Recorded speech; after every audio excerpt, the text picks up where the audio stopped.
Hello. Oh, good Lord. There you go. That's I don't crazy. know why it starts on that. Whatever. Why was you an echo? Because I forgot to mute you. Oh, there we go. Okay. Hey, everybody. Hey, I'm Nicole Alonzo. I play Tank in Crawl or Die. and I'm Oklahoma Ward, writer, director, Crawl or Die, Isolation, Battle of Tinker, and Crawl or Die 2. So here we are. Hey, Diane. How's everybody doing? Hello, Casey. You guys watching the Olympics, I see. Diane said you win gold for being lazy. Hey, Johnny. We've been kind of watching this a little bit too. Yeah, we try to watch like the 15-minute wrap ups and all that kind of stuff. The YouTube. We don't have a lot of time. We try to just keep ourselves from going absolutely crazy, even though we love doing this all the time. We try to keep up on some of this stuff. I didn't recognize Oak in that shirt. Hey, Lori. Hey, Emily. What's up, Donna? So, oh, yeah, I guess because you normally have a t-shirt on or something, right? Yeah. So, okay. We have a lot of stuff to go over. We some of you all came over and helped us on the Twitter audio thing. It's going to be, we still have things to figure out. We're not going to get too much into it because I think you guys would find it boring, but we've realized that a lot of the countries, again, this is a learning process for us. They use different browsers. They use different programs than us. And so while we can go live audio on Twitter, which we're going to start doing, we have to be smart about it and make sure, because their browser and their service doesn't show up on our service, yet they can hear us. So it's really weird. Like I'll be on there and it'll look like I'm talking to nobody, but then I'm getting direct messages from them because their platform will let them direct message me, but not enter the room because of, you know, where they're at. So again, it's we're talking to them and they're showing us programs. We probably have another 3 or 4 days to work all that out. But we do appreciate everybody that showed up last night and kind of watched Nicole and I fumble around with everything last night. Yeah, it was pretty. It was more straightforward than I thought it was going to be as far as just how to like use it. But I guess it's just figuring out how to integrate it with the fans and make it work for what we're needing. Yeah, and so if we were just nosy, yeah. No, it was actually kind of fun. We're actually really kind of looking forward to that. Did a lot of editing today, going over certain scenes that I feel like I need to go in there and tweak a little bit with the camera and some performances. So I probably have about 2 more weeks of that. Then the new computer should be here. And I've already got my editing monitor coming, which is just a because of how big this project is, I'm having to get one of those wide ones that are kind of curved, because I'm dealing with I think now I'm over 2,000 clips. So it's better for me to be able to see them visually than try to go in and there's no way we could tag every single one of them. But anyway, it's a boring thing. But and then I have to find out the 4K monitor that I'm going to get, because those ain't cheap. But anyway, You're still trying to figure out Twitter. Yeah, it's I guess, because we've been using it for so long. I don't realize that a lot of people that haven't been on there just have no idea. We have several actors and people that are just like, I don't even know what to do, how to find ththings when I go on there. So I guess it's a little more difficult to figure out than I thought. Yeah, it's really crazy. I even thought about having Nikki just do like a 2-minute on-screen class about it, because it really is. Hey Zach, how's it going? What's up, Zach? It really is kind of crazy.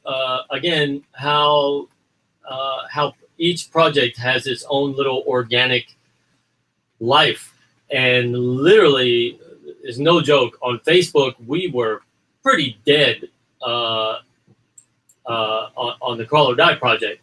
I mean, we had a few people and all that, but Twitter was. I mean, if it were not for Twitter, we would have not gotten the distribution deal that we got. I mean, it's just plain and simple. And this time, it really seems like the majority of our interaction with people here in the States is on Facebook this time, to whereas everybody overseas this time is on Twitter. And but hey, we roll with all the platforms. We still have to get that Instagram thing up. We still every time we put something out there on the stories there, we're getting over like 200 people viewing it, so we have to take advantage of that. Have finished your 3D. Have finished your 3D. What are you? I'm confused. What are you talking about? I don't know what that is. If you're talking about a 3D picture of Nicole, we'd have to get a widescreen camera. Shut up. I'm joking. What's up, Calvin?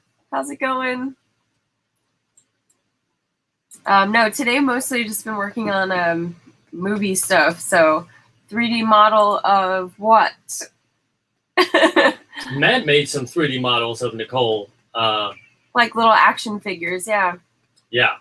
For the last movie. We were wanting to have some made for this one, but that the distributor's gonna have to pay for that. It's just so expensive. We went through every way possible of doing it, and it's just too expensive on our budget and level right now. But we also tomorrow we're ordering the pins. Yes. Well, yes. I have to get the and the dog tags. Right. We're gonna get the dog tags, the pins, and now I do. This is something that I definitely want to talk to you all about. We're actually going to send out to everybody that got the dog tag perk. I do have a little bit of a problem on that, because if you remember, everybody in the campaign who got the dog tag perk, we said that in the tin that it comes with is it's a bloody message, but it's a message from Tank that gives a huge spoiler to the movie that only people with the dog tags that got the dog tags will know what it means. And there's only one reference to it in the whole series, and only people that got the dog tags again will understand. Now there are people that I don't know that ordered the dog tags. There are some people overseas that ordered the dog tags. And I am a little nervous about going, I want to get everybody their perks, but I'm thinking we're going to order the dog tags and have them here to show you all that we have them, so that you don't think like, well, I never got my dog tag. But wait till it comes I'm out? actually thinking I may need to wait to send you those until we sign the distribution deal. Because I don't want any of the distributors going, well, somebody wrote in an article overseas that they know how this ends or something. And so I've been grappling with that a little bit. But I thought the best way for me to handle that is to be upfront with you all. We'll order them. We'll show them here so that you know that they're here. And just tell you all that all the other stuff, we can send you all. But I may not be able to do that because while there's a bunch of you on here that ordered it that I know well and wouldn't ever put a copy of that message from Tank online, I don't know over half the people. So it's something I didn't consider until we were going over the design and ordering them.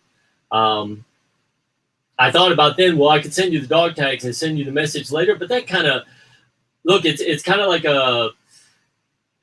being a part in the movie. Like, is the way we're going to do it is really cool. Like when you open it up, it's like she was wearing these dog tags. Like they're going to be kind of beat up, and there's a bloody handwritten message from Tank in it. So we'll probably address that again later. It's very important for me that everybody who orders these perks know that they're going to get them. That's why tomorrow we're going to show ordering a bunch of the perks and all that. Because I know that there are multiple campaigns on Kickstarter that don't ever fulfill their perks, and that's something that's very important to Nicole and I. Donna says makes sense. Probably best to wait. Yeah. My dog is getting a dog tag. Perfect. Zach wouldn't say what it was. Oh, Zach was making a 3D model. I see. Oh. I trust the oak. I'll wait. Completely understand. Oh, that's really cool. Cool. I won't tell. So, but also, I actually also thought, I mean, I don't know. This is always such a weird conversation to have because I know that everybody's different. In fact, I have a very good friend of mine that when he bought, back when books were a thing, he would read the last 3 pages of a book and then go back to the beginning and read the whole book. I'm like, why would you do that? But that's the way. I mean, look, a lot of people are like that. That's why trailers give away so many plot points. They don't do that because they're stupid. They do that because the millions and millions of dollars of research shows that the majority of the people out there want that type of trailer. Now, I don't. How boring. But why would you want to know the ending? But I would also, I would want to send a message even after we got the distribution deal and be like, guys, please wait. If you open it up and read it, it's going to ruin the last shot of the whole deal. But I guess I'll leave that up to you guys. I like to go into films blind. Me too. Yeah, me too. Me too. I mean, I like a trailer to sort of give you like a hint of what's going to be happening, but then that's all. Like, I don't want to know any spoilers. I don't want to know the ending or anything. So. Well, that's why I always refer back to, I think one of the greatest trailers of all time was the original Alien trailer. I mean, just with that egg cracking and like you didn't know what was going on, everything, but it looked cool and felt cool, and I went, I want to know this story. Hey, Corey. What's up? Yeah, I agree though. So I don't know. Maybe we just wait until we get distribution. Well, we'll figure it out. Okay. Sorry, the tequila went down the wrong way. It's not tequila. I wish it was tequila. Okay. So a couple of things we figured we were going to talk about tonight is well, there's one thing. We're going to send out a questionnaire on this. Because we're going to try every evening or afternoon to give people like 4 or 5 hours notice when we're going on live here. But then there's also times like 6 o'clock in the morning, we were going to go on because we were in here working. And then we went, well, we don't have time to set out anything. She thinks it's very important to let everybody know every time we're coming on. And I go, sometimes I don't know that it would be that important as long as once a day we let everybody know. But we'll get everybody's opinion on that. Magazine here gave away the end of The Sixth Sense. I would have been so pissed. Yeah, whenever there's a really good movie or one that looks like it's going to be good coming out, I don't read. I like avoid Twitter, not want to read anything about it because people are they'll give it away. When's the car wash going to be? The English chocolate I've been saving for you guys is getting very tempting to eat. We are going to do that with the next campaign, which will probably be launching the next campaign in like a couple weeks. 6-7 days, yeah. Yeah, so it'll be during the next campaign in like a week and a half, 2 weeks. Yeah. Hey Thomas, how's it going? Hey, how you doing, Thomas? By the way, explain to everybody here. Everybody should be following Thomas. By the way, if you're interested in independent films and independent people that are doing really cool stuff, go ahead and explain. Yeah, he does a show. He interviewed us a while back, but it's a really great show. Thomas, if you want to throw a link to your channel in the comments so people can find you and follow you. Yeah, they do a really good show, and Nicole and I would love to be on it. We'd like to. If we're allowed to be on it, we'd like to be on it twice, like once before the official trailers drops. Maybe if we could be on your show, we could drop maybe one of the very first official teaser trailers. And then once after the trailer drops and everything, just to help us with PR, we're scheduling a whole ton of shows.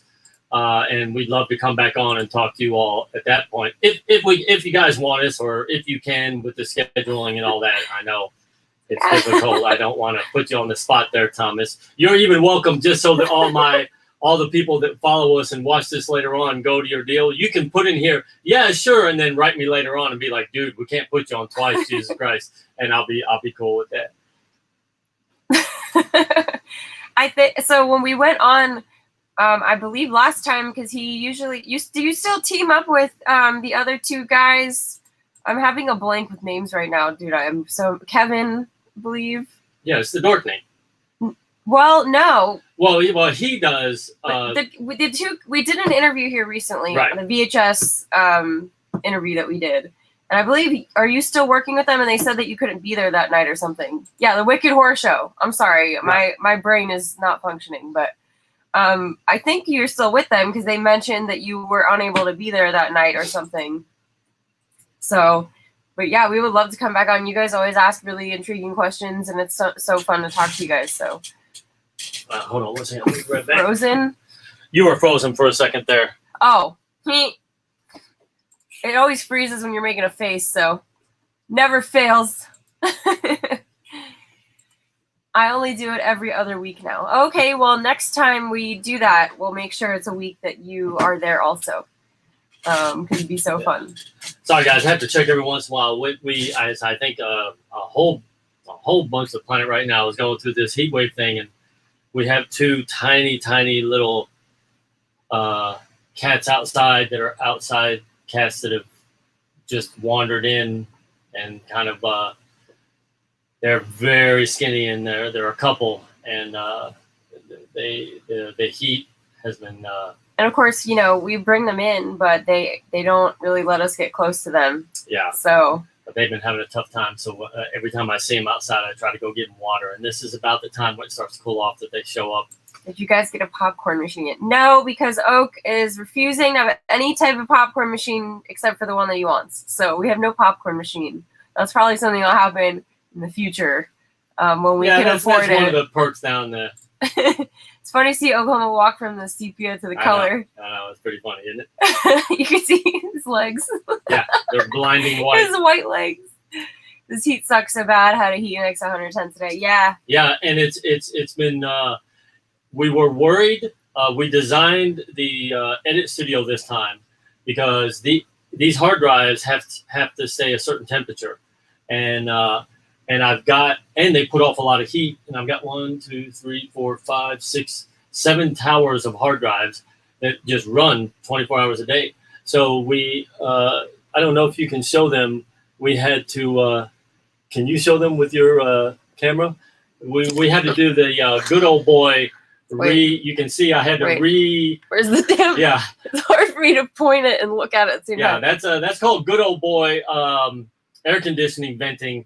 And I have it going right over on top of the hard drives so that the cool air is just pouring down on the hard drives.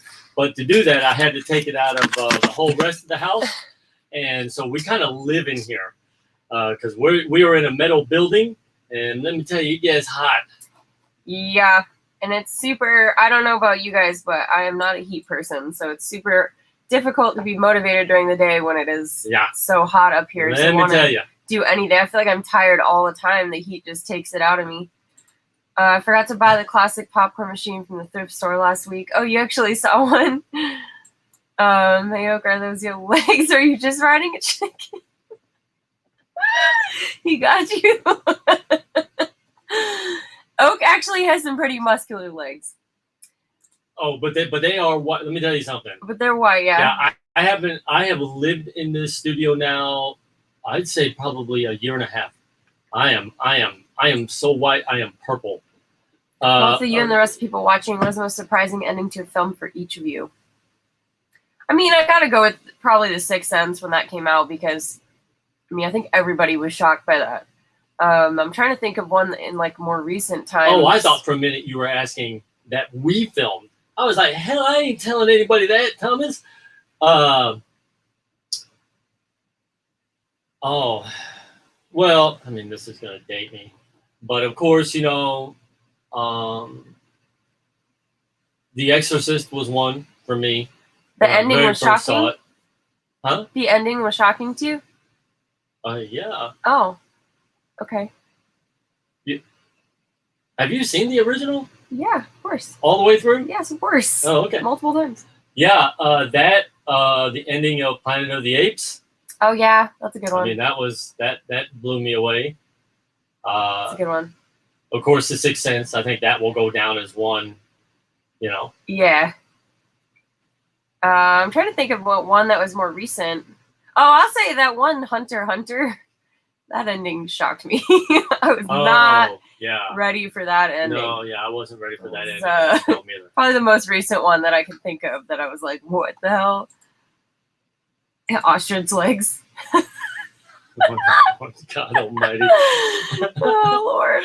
The end of Crawler 2 is that the alien wins Jeopardy on television. You got it. Yeah, it's funny, Casey. I hear you about the village. The thing for me was, I don't know why. I saw that one coming.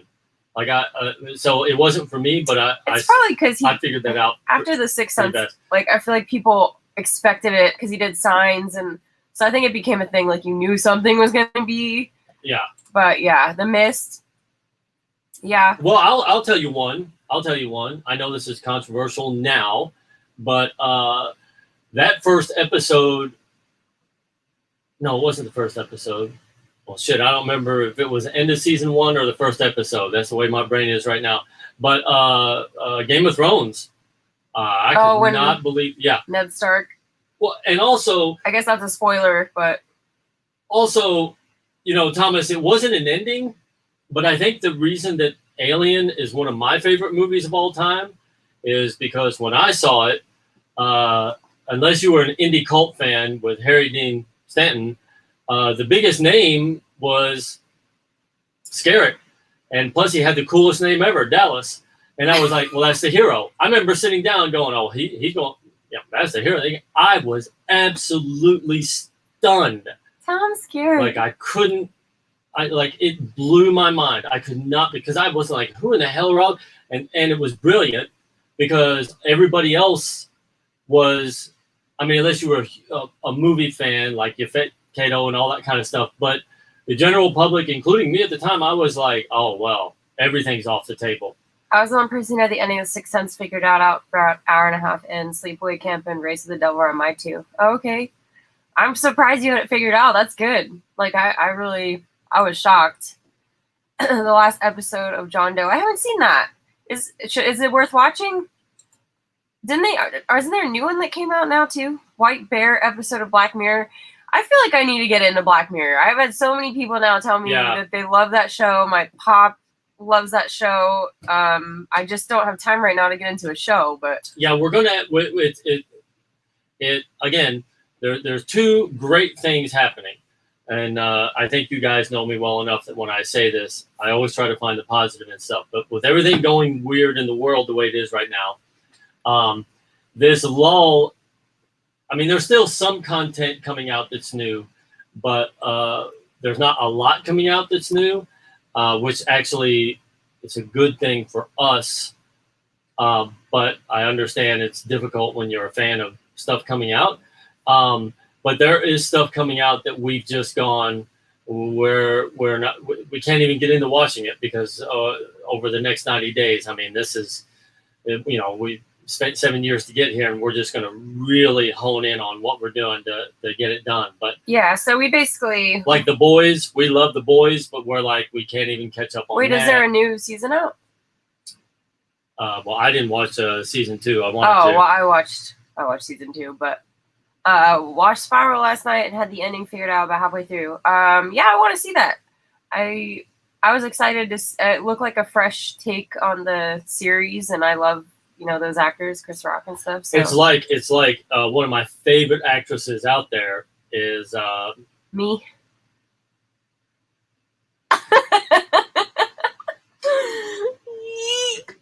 I'm gonna show you how much she loves her too. The girl who kicked the hornet's nest. Numi. Right. She's got that movie coming out, Lamb. I'm gonna tell you, shit. We saw that trailer. I cannot wait. I so can't wait to see that movie. I love her. She always picks the best, crazy roles. I love her too. John Doe was canceled and ended on a cliffhanger. I thought it was good, but was frustrated by the cancellation. Same with Constantine. Yeah, it's like, it's almost like now if you get into a show, it's almost worth waiting to make sure there's going to be more than one season because it can be really frustrating. Yeah. Spiral was good. Yeah, I would love to see. I think the last thing that we put any time in, and that's because there's a certain process which is going to have to be done again, where literally you have to transcode all the media that you have filmed. And it takes, even with all the computer power I have here, it takes about 3 to 4 days. And so that constant, and you can only do them in 3-hour blocks. So I'll go in here and I'll start the process and I'll have 3 hours. and so I'll draw some on the graphic novel or we'll work. But there was a day when I was just like, I need to get away from this, and that's when we watched that series. Probably one of my favorite series I've seen in the last couple of years. With the guy. Oh yeah, what's it called? Mr. Damn it. It's a Hulu series. Mr. Yeah, I it was want to say overseas. Indestructible, but it's not that. God damn it. I'm going to have to look it up because it's going to bug me. What's Mr. In Between. Mr. In Between. Yes. Yeah, and what I love about that is that's a guy I would love to sit down and talk with him. That's a guy who had no training. He taught himself. He had no ties to the industry, and he just sat down and wrote the script and directed it, right? And acted in it. I don't know. I don't know if he directed it. He did the original movie. He went and got a student from one of the film schools, and they went out and filmed the original movie. And then I would like to see the movie. I didn't. Yeah. So not only did he act in it, he wrote it. It is so brilliant. So brilliant. Casey had werewolves that I didn't figure it out pretty early, but I was hoping she was wrong. I haven't heard of that. I've not heard of that. Mr. Ed? What? Are you saying Mr. Ed was shocking to you? I didn't ever see the whole series or anything. Is it you don't realize the horse can talk until later or something? I think was Diane it a joke? is drinking in. Oh boy. So one thing we were going to talk a little bit about tonight, which is good because Thomas brought that up and everything, is kind of why we do what we do and kind of how we started and kind of how we ended up here. So I didn't know if you wanted to talk for a minute or two, kind of like what was your first project and how you got to doing what you do, because you were working in the industry before you were acting. Yeah. Well, I was going to be sarcastic, but I can't do it. Yeah. So, well, basically, if you First want to of all, go, why did you want to become an actor? Well, it's funny because growing up, I was in dance. Like I started as a dancer, so I was always in dance class performing and stuff. So I think I always had that performance thing. But then I would watch movies because I was kind of a nerd, and we moved right at a critical time in my life when you're like going in from middle school to high school. And plus I was a nerd, so I just had a hard time making friends. So movies had become sort of my friend, and I would watch a lot of movies. Can you mute that? Jesus Christ. Sorry. So I started watching movies, and I would sit there and be like, oh, I want to do that for a living. Like I'd watch a movie that I really liked and be like, I want to do that. That looks like fun. And then I watch another movie and be like, oh, I want to do that. And I slowly started to realize that I didn't want to actually do all of these jobs or do what these people do in the movies. I wanted to be an actor and portray different characters and like get to explore that side of it. So then once I was in high school, I had a teacher that taught a drama class, and then he convinced me to audition for the school play and try out to be in the club because there was like a class and a club. And then it was sort of all went from there. Like once I started, I just loved it, and I finally figured out what it was that I wanted to do. So I've never stopped loving it ever since then. And I've always had a great respect for actors in movies. So then when I moved to LA, I did the whole, auditions thing, acting class thing. And I was ironically on Craigslist. I think it was Craigslist. Yeah. And I saw a job listing to work for an agent. And I thought, well, that'll be a good experience because I can get to see sort of how the industry works from that side of it. And I thought it would be good because I had no experience at that point to sort of have that inside ear and figure out how agents work and learn how to get an agent. So that was a very eye-opening experience, and I think it's part of what drew me to doing indie film is I was just like, this is insane. It was an insane world. It's very competitive, and of course it is. I mean, if you're going to be in this, you go in knowing that. But I think it would be better for me to make a little bit of a name for myself rather than just go in blind. If you want to work for like a good agent, they have a lot of agents in LA that are BS, like they want you to pay them and stuff, which don't ever do that, by the way. If an agent is asking you to pay them up front, they're full of shit, so don't do that. But there's a lot of those scam. That is. I'm just going to jump in there real quick to reiterate that there is no talent agent on this planet that charges for you to be in their agency. And they also don't charge to no take legitimate your headshots. Right. Like, you shouldn't have to pay anything up front to your agent. You will have to get headshots. And I know the agent I worked for had a specific photographer that he really liked and would request that his actors use that photographer, but they didn't all use him or anything. And he was really good, so it made sense. And the actors that use this photographer booked more auditions because they're really good. I went to him for my old headshots, and he's really good. So I would venture to say, and you can correct me if I'm wrong on this, but I'm pretty sure I'm right on this. Man, I don't know how to give it to me. Turn that off. The talent agent that she worked with, there is nothing.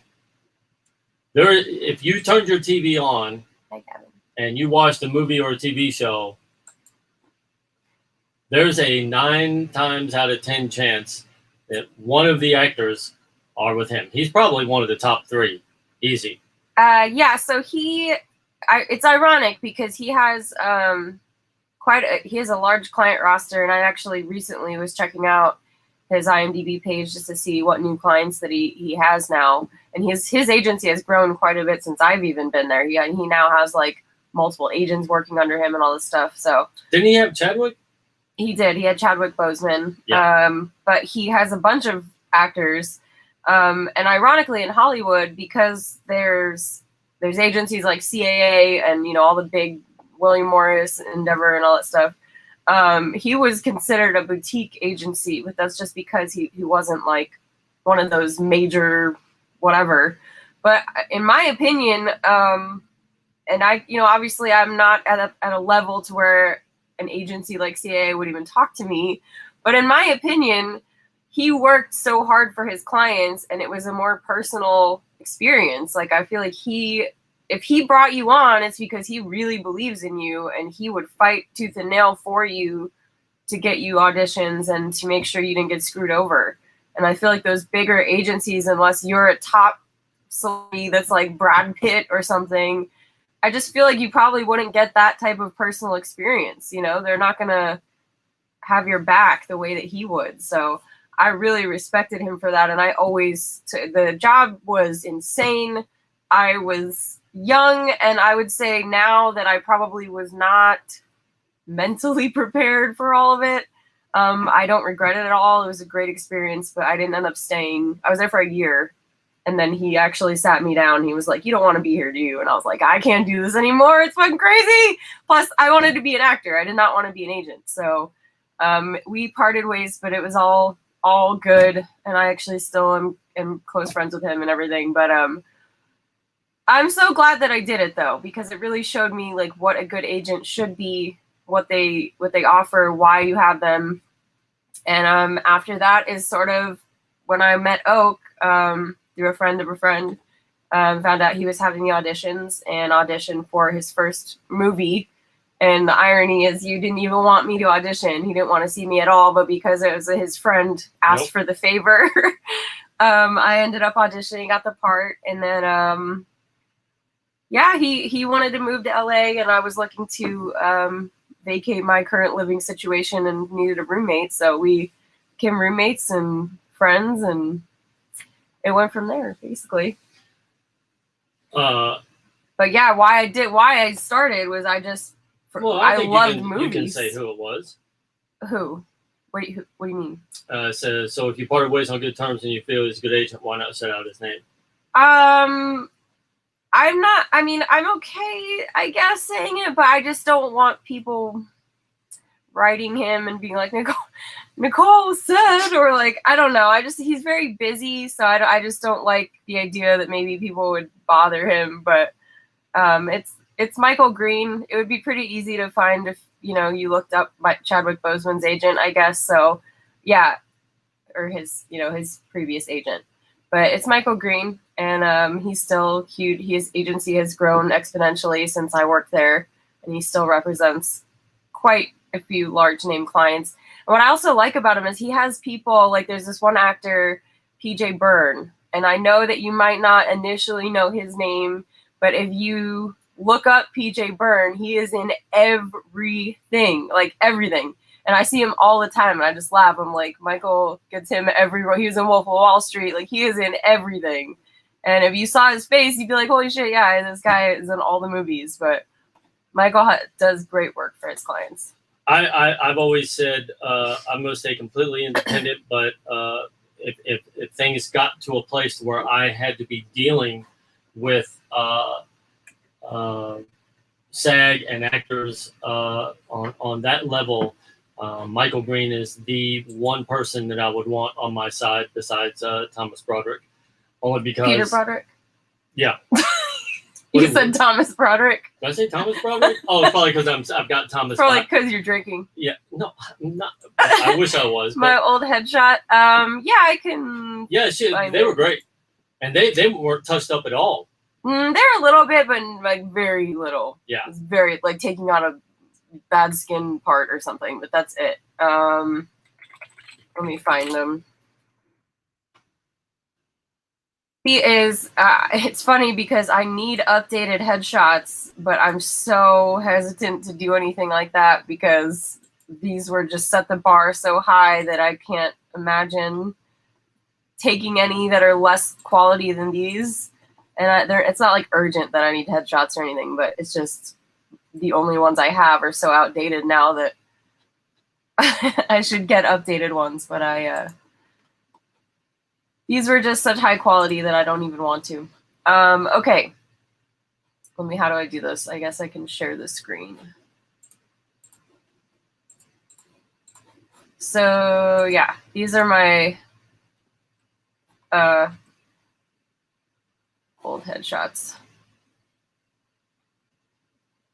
And this photographer now, I probably couldn't even afford him because he photographs like every celebrity that you can think of now. And back then, even I think I paid almost $1,000 for these. Yeah. But it was worth it in my opinion. So yeah, he took a bunch. I think I used the first. Oh, that's not one of them. I used. That's the one I took. Hey, I took that one. What you talking about? It was like a selfie. Oh yeah. But I think I ended up using. I didn't take credit for it. I think I ended up using this one and like this one were the main two that I would use. Maybe this one, but yeah, those are my old headshots. If you want to laugh, I could find the ones that I took to audition for Oaks movie sometime, but I don't know where they are. I'd have to really dig for those. Those were embarrassing. I think they were taken with like a Polaroid camera. Yeah, for me, I'm not gonna bore you all on it too much, but I hate ringing phones, Thomas. This is a thing for me. Like I never have my phone on. I hate it. So when his starts going off, I'm like, turn it off. Go ahead, Oak. Sorry. No, that's fine. For me, my dad is a blue collar oil man, and my mom is an artist, and so I always had this fight in me. I was a race car driver, and then I would come home because my dad started the first drag strip in Tulsa. So I was in muscle cars and custom building cars and building engines and living at the drag strip. And then I would come home and paint. So I always felt like I didn't belong anywhere because all my artist friends would hate the blue collar people, and all my blue collar friends didn't want to hang out with the artist people. And then I started doing some paintings, and I started getting a following and started making money, and then this place in New York wanted to represent me, and I was in New York making a living as a painter, and which, by the way, Oak's paintings are amazing. But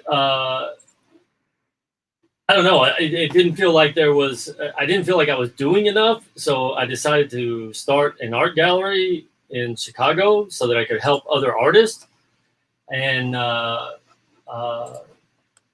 put this whole big deal together, and I started the largest art gallery in Chicago ever. But I made it a rule. I wanted the plumbers that worked on the art gallery to want to show up, because I felt like art galleries felt a little elitist. And that I'm going to show really quick. This is the first one I found, but here's there's like a group of 3 of his paintings. But I didn't know you were doing that. His work is my favorite. Anyway, and that really upset me, because when I was working on a pipeline once, I was way up north in Kansas. And it was this brutal winter, and I had been out talking to this farmer about a pipeline that was going to be going through his property, and I thought he was going to kill me. That guy was so furious, and I understood it. And so I had to stay there till about 11 o'clock at night, and I was about an hour from any town, and I was driving on this country road, and it was middle of this blizzard, and I had to pull over on the side of the road, and I was like, oh man, this is not going to be good. And there was a farmhouse down the road. And so I drove up to that farmhouse and went and knocked on the door, because I was like, I'm going to run out of gas. I'm going to be out here. And it was an elderly woman who was widowed. And I told her who I was and everything. And she let me in, and she was like, you're going to spend the night here and all this kind of stuff. And she wanted to. I was like, no, you don't have to do this, and blah, blah, blah. And so anyway, she was lonely. She lived out in the middle of nowhere. Her husband had the farm, and he passed away. And so it was a pretty dilapidated place. And she made me dinner, and we just sat down and talked. And the whole place was just, it was old furniture. It was dark. She was elderly, she couldn't clean a lot.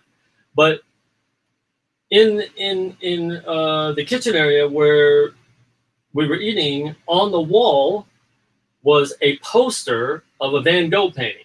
It's the weirdest thing in the world. And it was a poster.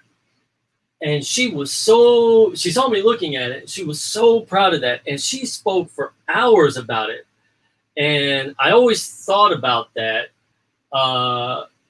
because I went,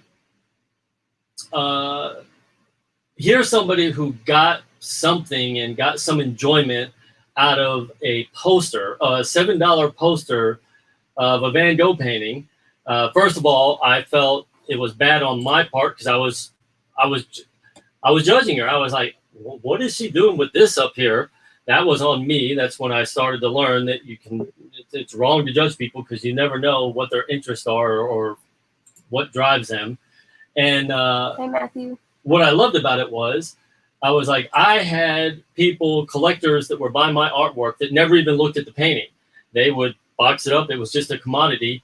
And here was this woman out in the middle of nowhere with a poster that was getting more from that than the people that were buying my paintings in these art galleries. So I decided I didn't want to do that anymore. And so I sat down and I tried to think about what helped me get through all the hard times in my life, because my dad was a pipeliner. So we would move every year. I couldn't make best friends. I'd have to meet new friends. It's kind of like an army brat, just always moving. And what I realized was my best friend was the movies. I would go to the movie theaters, and I would get lost in stories. I would see people of different races and different genders and different family units, and see stories on how they would get sad or have tragedy just like I did. And movies were just like books to me. and I just got lost in that world. But all my friends on this side, like on my dad's side and all that, were like, well, that's not hard work, that's not a living, and all that kind of stuff. And so I decided to find this balance, and how I found that balance and why I fell into movies is because in Chicago, I was watching two movies. There was this David Duchovny movie with Minnie Driver that came out. They were filming there. I remember that movie. And then John Cusack's movie, the one where he's wearing the Decibel T-shirt, High Fidelity. Yeah. Was all the people behind the scenes, the people that were building the sets, the makeup people, the PAs that were running around, and they were just like me. They were working their ass off, and they just loved movies. And I was like, oh, it's not all about just the star, or it's not all about all of this. There's. It's not. No. Damn, it's not all about me.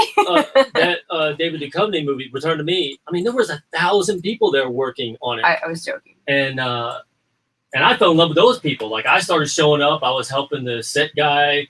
I was helping the electricians run electric and the generators, and I was just having the time of my life. And I think that's where it started for me. I was like, I want to be in this world. I want to be around these people, the people that nobody ever sees. Like, they were having the greatest time ever. And I was too. Like, I was sleeping on set. I was for free. I just wanted to be around them. Yeah. And,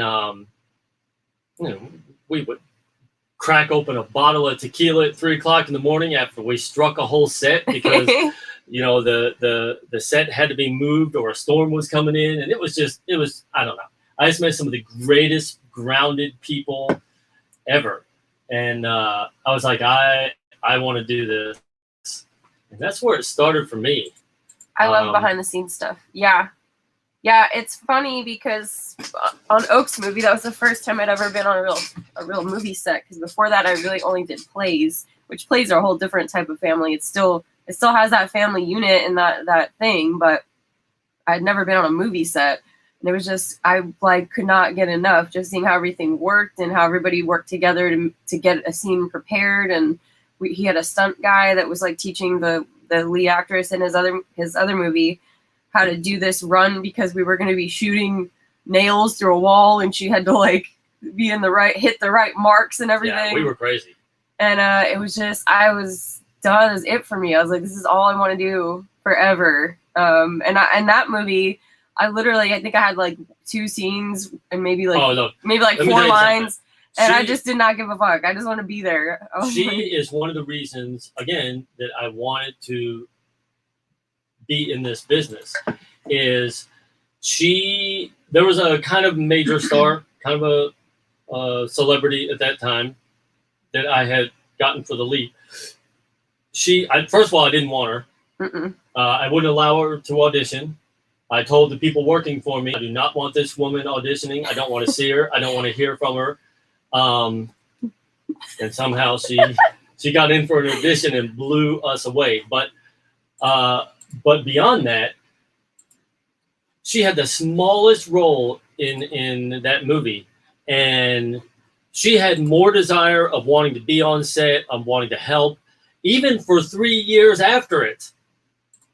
She was like, what can I do to help? And I was like, I need help with the sound. So she learned the program. I was like, that's the passion. That's the type of people I want to be around.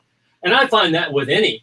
Look, I mean, this is going to sound stupid to some people, but I have a friend of mine, and I consider him an artist because he is the best plumber I have ever been around. He thinks outside the box. He's so good at it. And I don't give a crap about plumbing. But when he talks about it, I just love his energy, his passion for it. And that's what I loved hanging around her. To whereas a lot of people on that movie, they were there for the day and they were like, nah, okay. And they would leave. And I will give credit to, I'm assuming that you're not wanting to say who it was, so I won't. But oh no, her name was DJ Rap, Charissa Severio. She had the #1 video on MTV, and she was doing Twix commercials. I'll always give credit to her because I'm so thankful that that was sort of my first experience watching the lead of the movie. Look at them white legs! Watching the lead of the movie and how she respected that role and how she worked her ass off and really put all of herself into it. It was really inspiring. And she was very giving to people like me, even though I was nobody and had the tiniest little scene with her. But she gave just as much during our scene as she did during her scenes that were, all about her. And so it kind of, I took that from her, and I was like, she was just very professional. It was very professional. Well, she really loved it too. Yeah, and you could tell why she was who she was and had those videos on MTV. Let me tell you, I was that movie. I had $500, and so I had come back to Manford, Oklahoma, and decided to make this movie because when I was in LA, it's not that. Look, there again, and please, just you guys understand me. There are a lot of wonderful people in LA. It's just we don't hear from them. I mean, there are just tens of thousands of people that work behind the scenes and extra actors that are just they're living in their car because they want that part of holding open the door for somebody to walk in just for that second. And I really admire that passion and drive to do it. But what I learned is there was no way I was ever going to be able to afford, because even renting a studio building an hour outside of LA was thousands of dollars. Plus, I would have had to have been SAG, which there was just no way I was going to be able to do that, even under an indie SAG contract. Man, that was an interesting thing, learning that when I worked for Michael. It was just like, SAG is such a catch-22, because it's one of those things that you can't be SAG unless you work on SAG projects, but you can't work on SAG projects unless you're SAG. Right. So you have to get like exemptions. Yeah. It's crazy. And I always tell young actors, I honestly would say don't go SAG until you are a large enough name that you're getting work consistently where you need to be SAG, because then you can't work on indie projects because you're SAG. Right. And it's stupid. Well, but let me, again, this is where I see both sides of stuff a lot. SAG is important because Yes. an actor's life is, I mean, if you think about it, if you have a small role in a huge film, and you have to be there for 3 months of your life, that means you've got to quit whatever job you have. You've got to go to it. You can't, getting medical insurance and all that is difficult, and plus a lot of the insurance companies won't insure actors on a set, Right. because that's out of their purview, and all that kind of stuff. That was not me saying SAG is not a crucial part of, because there's a reason. I just think starting off though, it's not. But when you're like, if you are at a point and you're living in LA or New York and you're working on projects consistently, even if you have small roles, that you are on SAG sets working consistently, absolutely. But I would see people that they'd come to LA and they'd be like, I got to get SAG, and they'd immediately get SAG, but they weren't working. And so then that cuts out any other type of indie role that you might want to work on because you're SAG. And if they're not SAG, then you can't, you'd have to get an exemption or whatever from SAG. Yeah. And it just seems like I've noticed now what a lot of people do is they'll be SAG eligible, but they won't actually join, which basically just says, if a project wants to hire you, you can join SAG, but you just don't join. But the thing I always think about is, so I was here in Manford, and I was out in the woods filming this movie, and so I contacted DJ Rap, and I was like, look, I'd love to give you a shot in this movie and all this kind of stuff. So here's this guy out in the middle of nowhere, and I had nothing to my credit. I mean, I just had some footage of stuff that I had shot already and sent her some of that stuff. And here's this woman that had one of the #1 selling albums during a couple of years before that, and MTV and all this stuff. And she was like, yeah. And I always think about that. And I always remember that, because I go, that again, you just never know. That's why I always tell actors or people in this industry, or people that want to work behind the scenes, or set designers or construction crews to help on sets, man, ask. Go out there and talk to those people. Ask. I mean, there were a lot of people I asked that were like, no. I was so brazen. I asked Louis Gossett Jr. I couldn't get hold of him. I got hold of his agent. His agent pretty much was like, who the F are you? And I was like, well, I'm Oklahoma Word. I'm out here in Memphis. But yeah, anyway. So, but I will say, it's one of the reasons that drew me towards Nicole. And this was, I think I was dating somebody, you were dating somebody, and we were just friends, but I loved her passion for it. And when I say passion, I think that word gets thrown around a lot. I mean, she was ate up with it. She lived it. It was important to her. She just wanted to be on set every day. I remember at the time. She couldn't stop talking about it. She was out there promoting it more than I was. Yeah. And I remember at the time that we filmed, I couldn't quit my job or anything. And so I had to fly back on a certain day. And I was so mad because they were not done filming. It wasn't even my scene or anything, but they were still filming. And I was like, I don't want to leave, but I had to leave to go back to work. But it was just, after that, I was like, that's it. This is what I'm doing forever. Like, there's no way I could go back now and do something else. And you can always tell. I mean, I think everybody reaches this, and no matter where they are, we all have these moments. I mean, again, I say this all the time, but it is so true. There is 1,000,001 real reasons why you can't do something. I mean, there's just, but you can always try. You can always try, and it's so evident when all the actors. This is what now my 4th project. Mm-hmm. I can sit down. I get surprised every once in a while, but I can literally sit back and be like, yeah, they're not gonna make it. They either don't want it enough, or they're expecting, to be up for an award or be making a way more money. It's not about. Well, for instance, what were we watching the other day? It was one of the greatest interviews I've seen. Always forget that actor's name. Which what was it? What the fat guy. Well, that doesn't narrow it down. Wolf of Wall Street. Oh, Jonah Hill. Jonah Hill. Jonah Hill was giving this interview, and I loved it because how did he bring that up? I thought it was the greatest thing ever when he was talking about why he does. Well, somebody brought up the word famous and all that kind of stuff too. Yeah, somebody asked something like, they didn't specifically say like, how do you get famous? But it was a question similar to that. They were like, how do you see that right there. Get more work, or so. It was something along the lines of like, I feel like I should be working more than I am or something. And his response was so great because he was like, if you're in this to get famous, I feel sorry for you. He was like, you should be in this because you just have to make something and you have to be making and creating art. He was like, and before I made it, he was like, that's all that me and my friends would do. He was like, I don't care. We'd be out there with video cameras, our phones. He was like, we were just out there making things because we have to.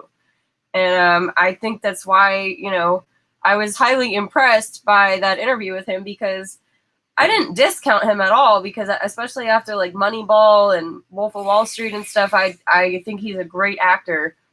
But I guess just the, how he started out, I never was, how I look up to like Daniel Day-Lewis and those type of actors. I wouldn't have categorized him in that, but I have so much more respect for him after hearing that interview, just knowing like how much he puts into it for the love of it. It wasn't just because he wanted to be famous or something. So, well, it reminded me, it's one of the things that, my mother's an artist too, and she paints, even if there's a year or two that goes by that she's not in a gallery or doesn't have a show. She paints because she loves doing it. And my dad, he was an oil man, pipeline worker, but he loved muscle cars. And they started the first drag strip here in Tulsa, not to make money.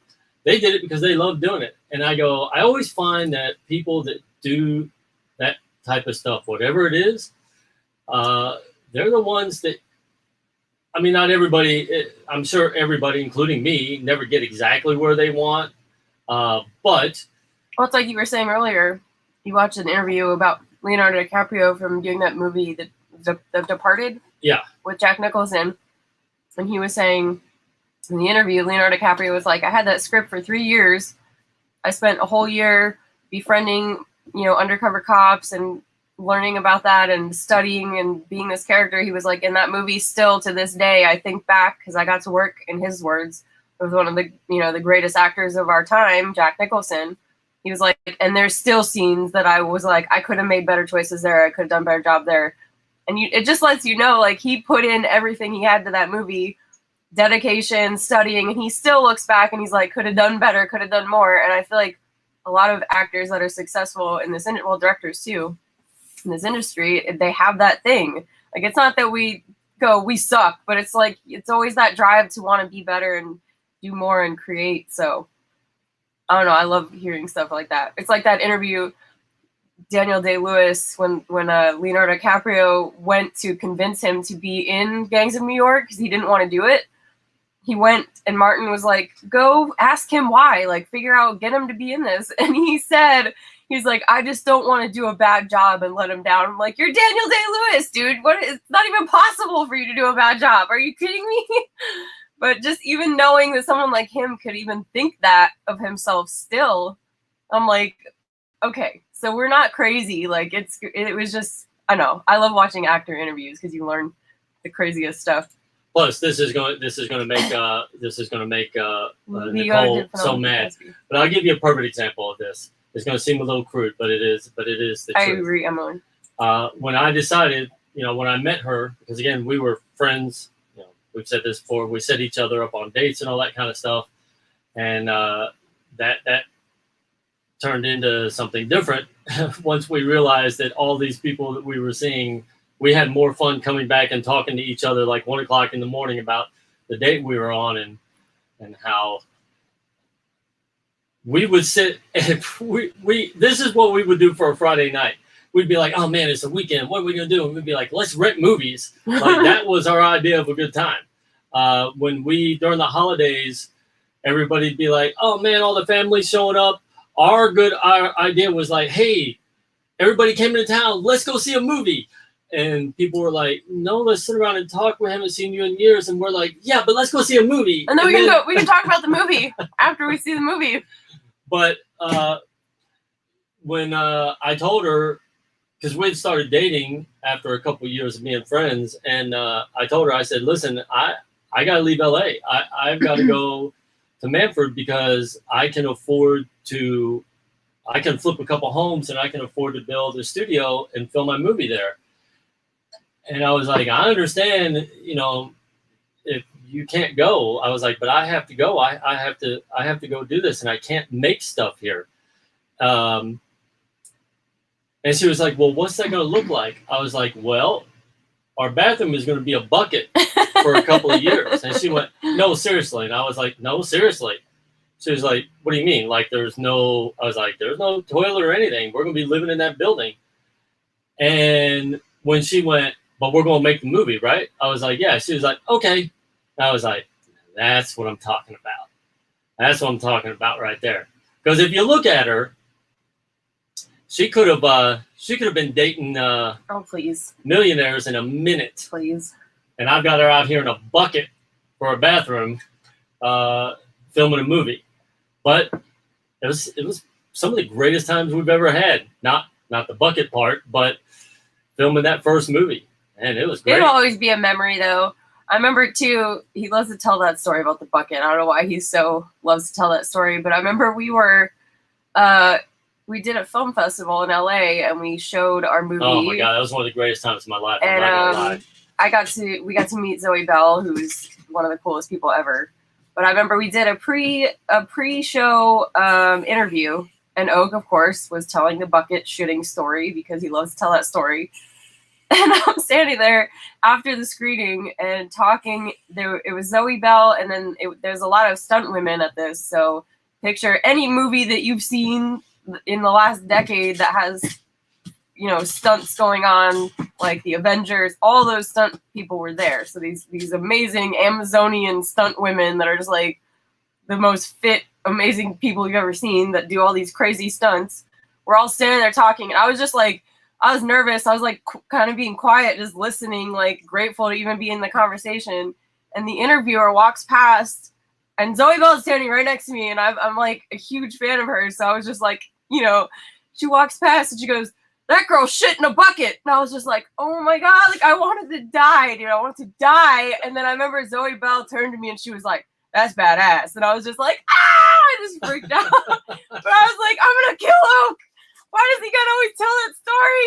Well, it's because they were, you know, they were all standing around, and me, I'm just me, and they were talking about they were going, you know, I don't know if today's younger actors, if they just think that, oh, I should just be in something and be famous overnight, and they were going on, they were like, yeah, and I was like, no, they're not all like that.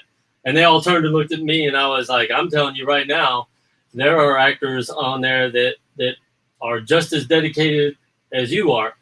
And they were like, they didn't say anything. I said, for example, that girl right there shit in a bucket for a year to make a movie.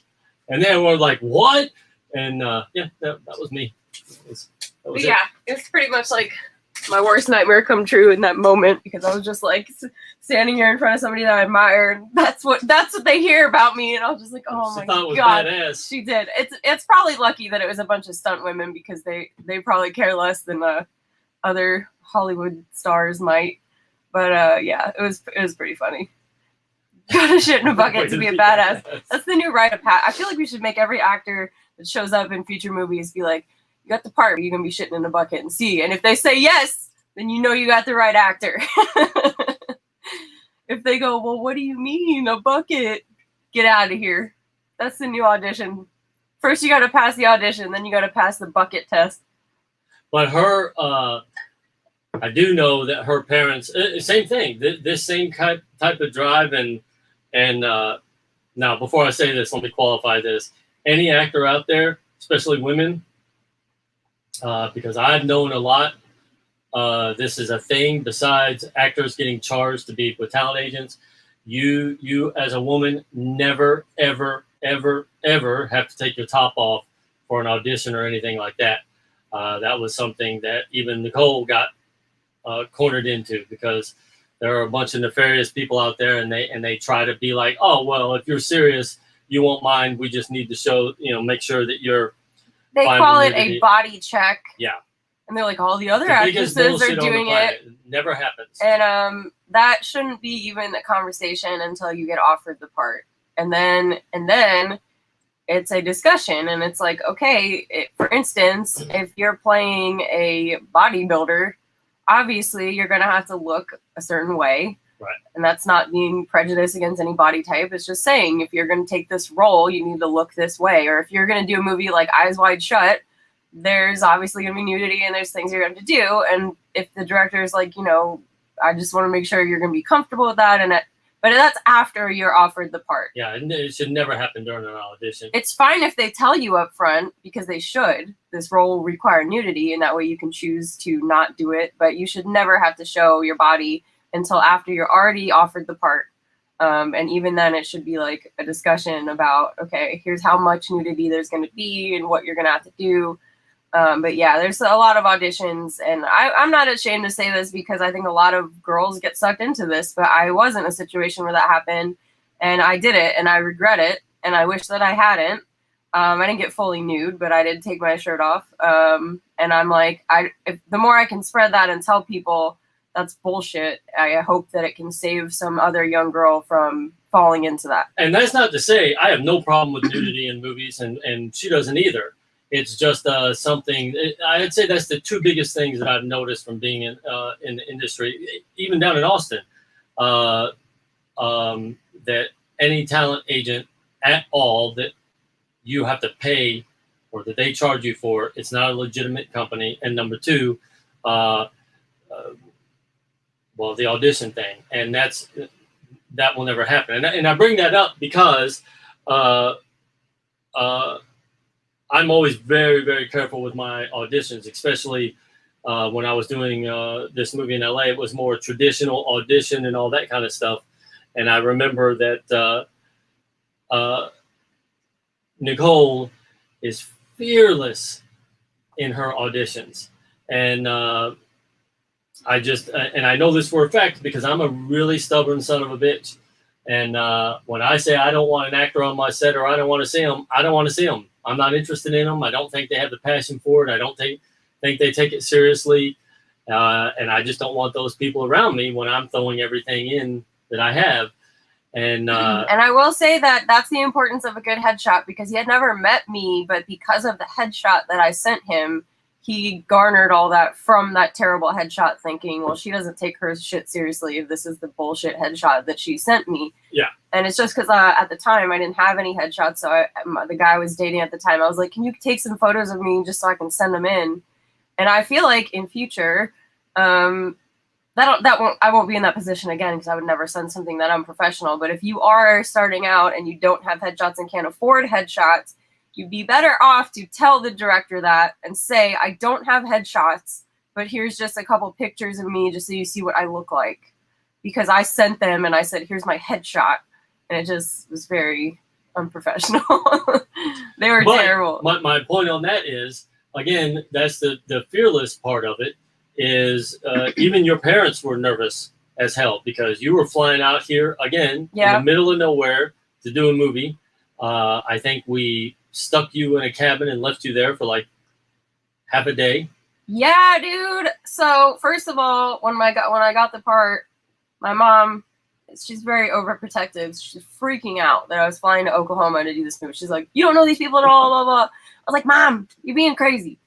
But I remember I flew out, and then he met me at the airport to pick me up, him and his friend, and they drove me through this little part of town, and they were like, you hungry? And I was like, no, not right now. I was nervous. I wasn't hungry. Which, let me tell you something right now. Which I'm always hungry. Those words never come out of her mouth. But I was nervous. It's kind of like, on a first date when you're like, I'll just have a breadstick.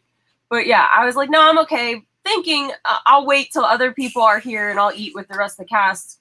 That was a mistake. But anyway, we leave that part of town, and it's funny now because we've lived here, so I'm used to the area. But we start driving, and the studio is a ways out. And if you've never been here, leaving the airport in town to here, it's about a 35-minute drive. But you start heading into an area that's like woods and like nothing. And it was nighttime, so I was just like, where are we going? And then he turns off into this area that is literally just like nothing but woods, and you can't see, there's no lights. And I was like, my mom was right. I'm going to get murdered. Like, I was like, here it is.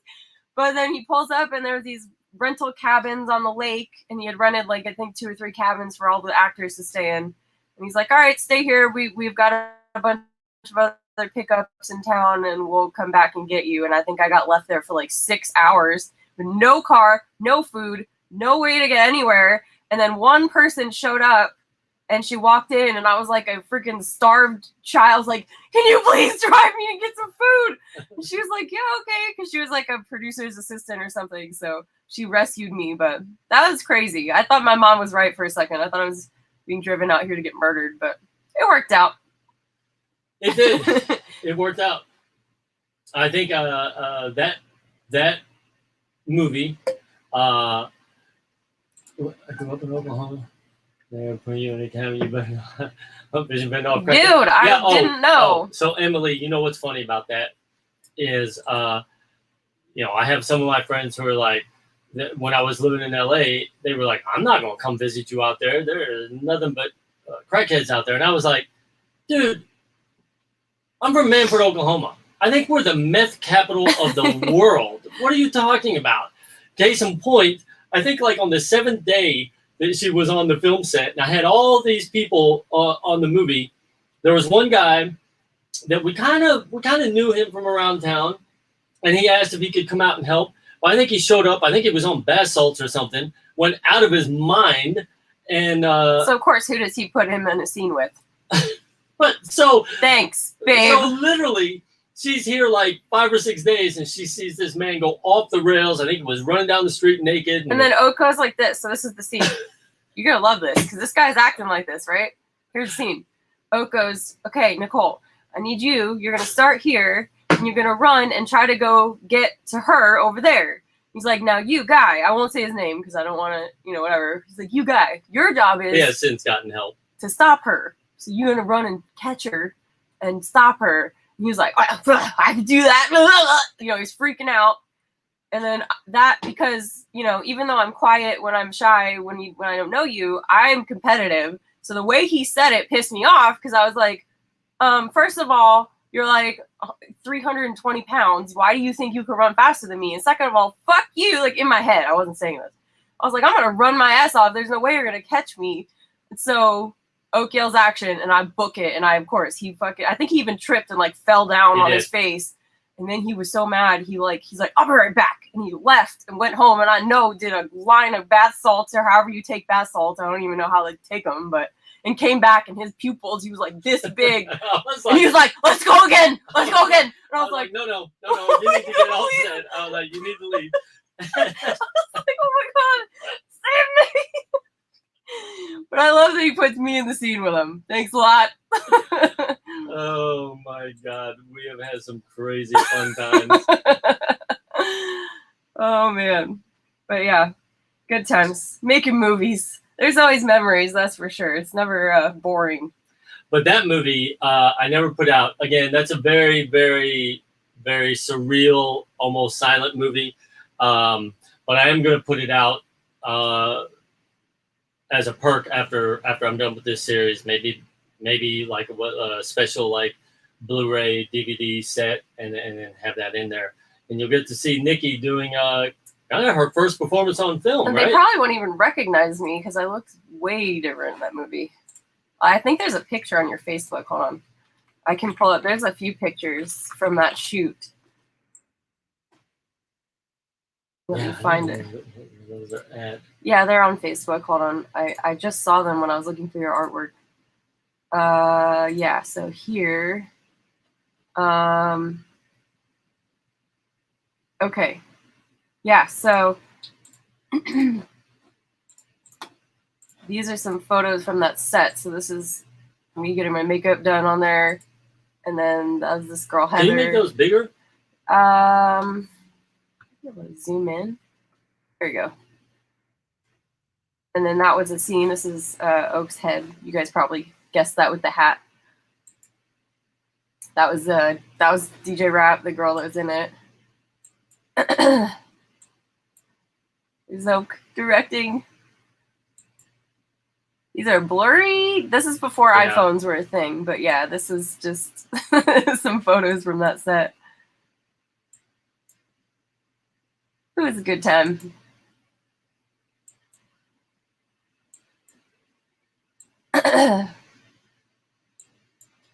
Oh, well, that's not. No.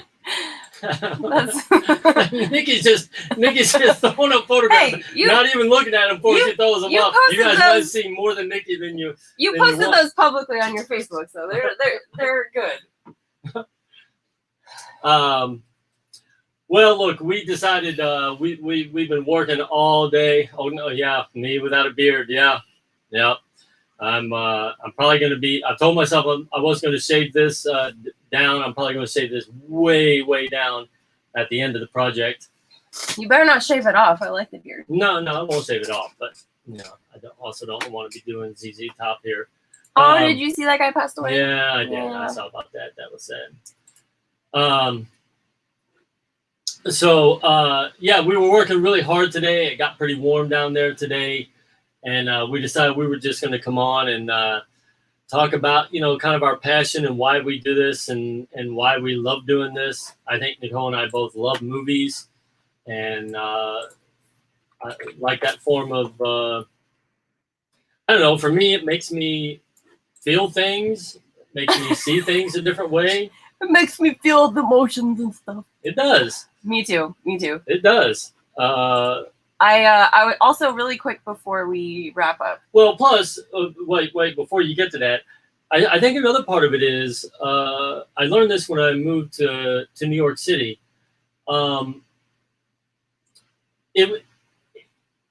It's such a common denominator thing. Like when I first moved there, I was moving there because the art gallery had me, and so I was having to go to all these events where I didn't know anybody.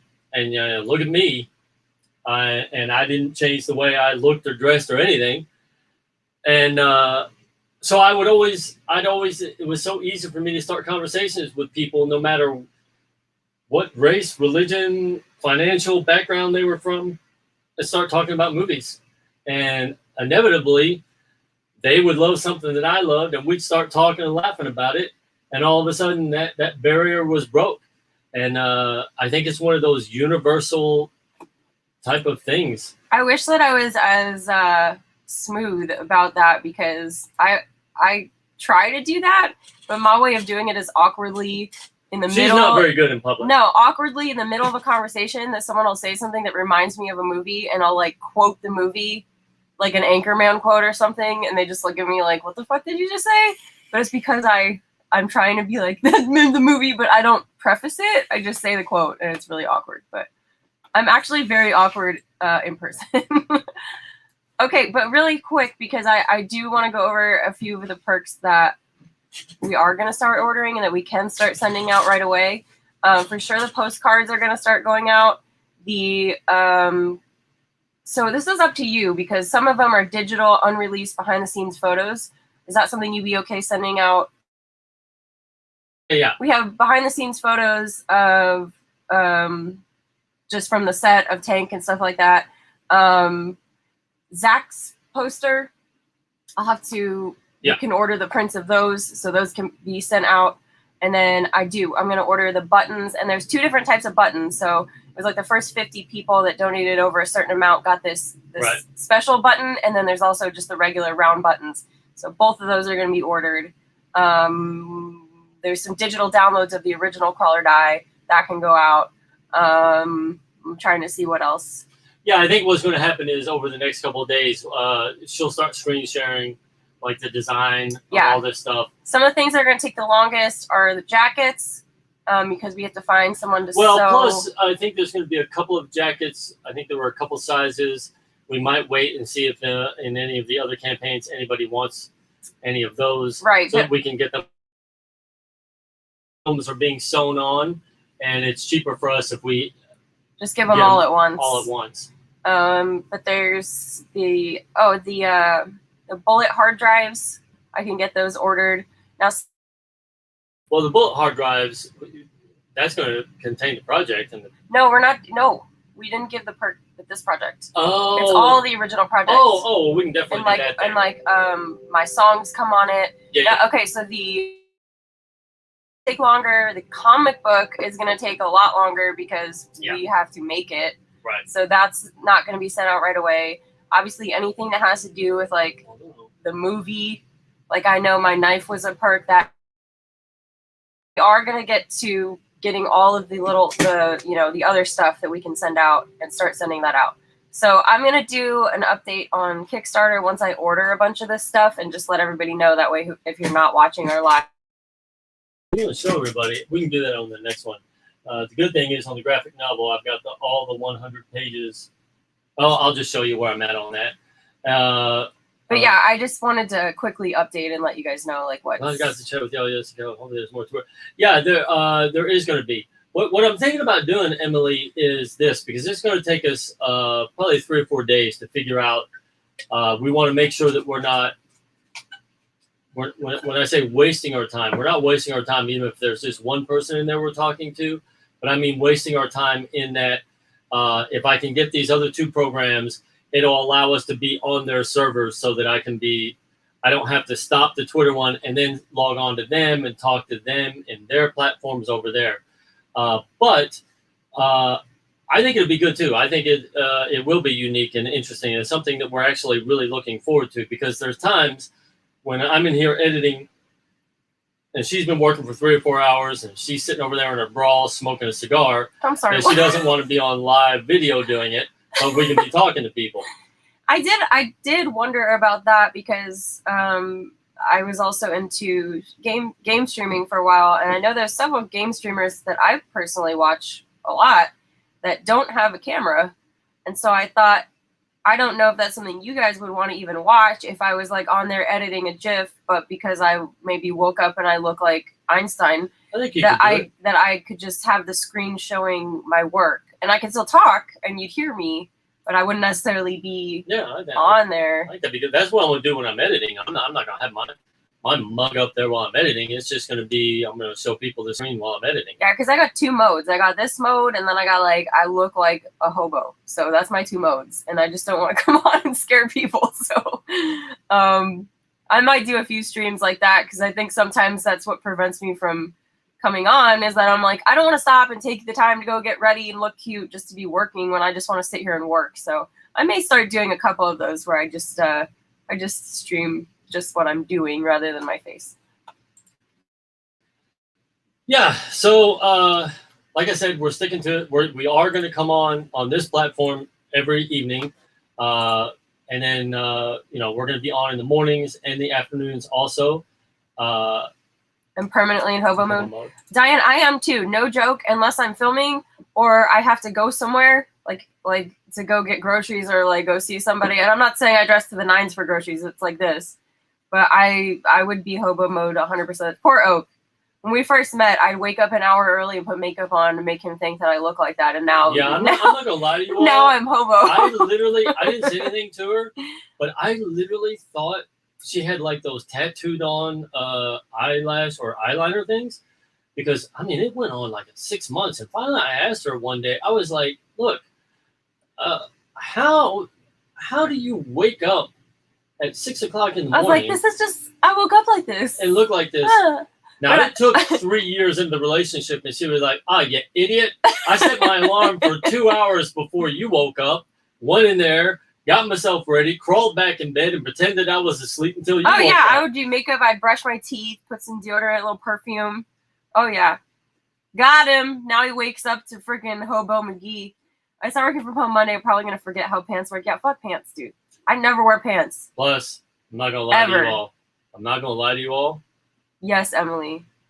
I did not think this woman used the bathroom for 3 years. Hey, let me share a secret with y'all, if you care. When you first start dating somebody, if you live with them, just go take a shower. I did think, boy, this girl loves to take showers. You take a long shower. I'm like, yes, you're right? Because then here's the trick. You actually do have to shower, but so you go. And then when you take a shower, by the time you are in there with all your good smelling shampoo and stuff, it doesn't smell in there anymore either. So it's just like, ha! Because this was before poopery was a thing, which, by the way, now that's a very important thing around this household. I love listening to you guys while I'm working on my projects. Right now I'm lettering a comic. That's awesome. That is awesome. I actually posted about your comic today, Johnny, on my stories. I can't wait to see them. Also, he's probably gone now, but Zach said something way back up here, and I was going to get back to it. I think it was Zach was talking about me signing his truck, or everybody signing his truck. Yeah, he wants to come to the car wash and have us sign his truck and take a picture with it and stuff. Dude, that is awesome. Yeah, I love stuff like that. He got the our crawler and I put on there. Yeah. There's his truck. Yeah. So that'd be great. That is awesome. I love it. That'll be fun watching it too. Big old truck. Yeah, I'm really. It's gonna be fun meeting a lot of. Have you guys seen Bad Teacher? Because that's the vibe we're gonna be going for at the car wash. Good Lord have mercy. I saw that. You're welcome. Of course, I'm happy to support you because you support us so much. So, if I ever miss anything, feel free to tag me in it because I will always share. Right here, always. No, I meant of his. I'm just saying. Always. Everybody always try to hashtag that and or at message us and let us know so that we can go out there and promote whatever you guys say, write, do, create, talk, etc., etc. Man, there was something else I wanted to say real quick before we got off of here. But yeah, we're gonna be ordering these dog tags. I'm so excited about this. Yeah, the little tins. I like how you put a picture up of the thing that I'm going. I might not be able to send that to you all, but at least they'll be here. Like, oh well, sorry. Okay, here we're gonna get these buttons that are gonna have the Mohawk Tank Smoke. So these are the special buttons that are actually I think they're called die cut. So it'll be cut around the Mohawk, and those will be for the first 50 people it gave. I think it was over. Was it $50? I'll have to look back on what we said, but so we get those, and then we'll get the Bullet hard drives ordered. Yep. We'll be sending out the Tank and Dozer poster. Yeah, I'm going to change it up just a little bit, but yeah. And then I don't think I have a picture of, I think the rest is like digital content, but there's photos from behind the scenes. There's the movie, like a digital copy of the movie. So we'll be sending all that stuff out, and I'll update on Kickstarter. And then, like I said, the things that are going to take longer are the jackets, because we're going to wait till we're done with all our campaigns, because we're going to be giving these for each campaign. So we can get them all made at once. So that's going to take longer. By the way, that look in the middle is that look every time that I tell Nicole it's not lunchtime or it's not dinner time, that's the look I get right there. Exactly. And then I go sneak snacks. Snacks! You guys seen that little baby that runs around? They're like, snacks! That's me, 24 hours a day. And then the other thing that's going to take a while is the comic book. Oh, right. And the posters to be burnt. Yes. Yes, that was from the first campaign. I will go back and make good on all of the challenge perks from the first campaign. So, yes. Yep. And, dang it. I forgot it again. Dang it. Dang it. Dang nabbit. Dang nabbit. What was I going to say? I was going down there, and I was going right down, but then I didn't do it. I want to get me a root beer float. Dang, dang, ding. What the hell? Oh, also, yeah, we are going to have that, the Texas Frightmare thing. There's I was going to say, Oak, I wanted to talk to you because I spoke to Larry today, and he reminded me that Jonathan Dixon and Fearcast, they go and are involved in Texas Frightmare every year. And I remember now that a guy that knows Jonathan wrote me a while back when we were first starting, like, putting out the Kickstarter about getting a booth there. So I can write him, and I was telling him we don't have any money, but if they want to give us a booth, that might be an option. Oh, or maybe we could work something out. Yeah. We could agree to pay them if we, sell some posters and stuff like that. Or yeah, something. give them a percentage of our sales. But that might be better than if we could do that. Might be a better thing to have a booth with all our stuff set up, and I could bring a big poster and stuff. You could clear out that storage unit and give away, like, the couch and all that stuff that I have in the storage unit. I'm not going to bring that to the Texas Frightmare. Dang old boomer! Dang old boomer! I don't know why. Sometimes I feel like you guys seen that movie, God dang. I am so God dang! The hockey movie, Goon. I feel like the character from Goon every once in a while. I actually really like that one. I didn't like the sequel as much, but I liked I liked the first one. All right, guys, we are actually going to fix ourselves something to eat, and then we're going to start working on the website.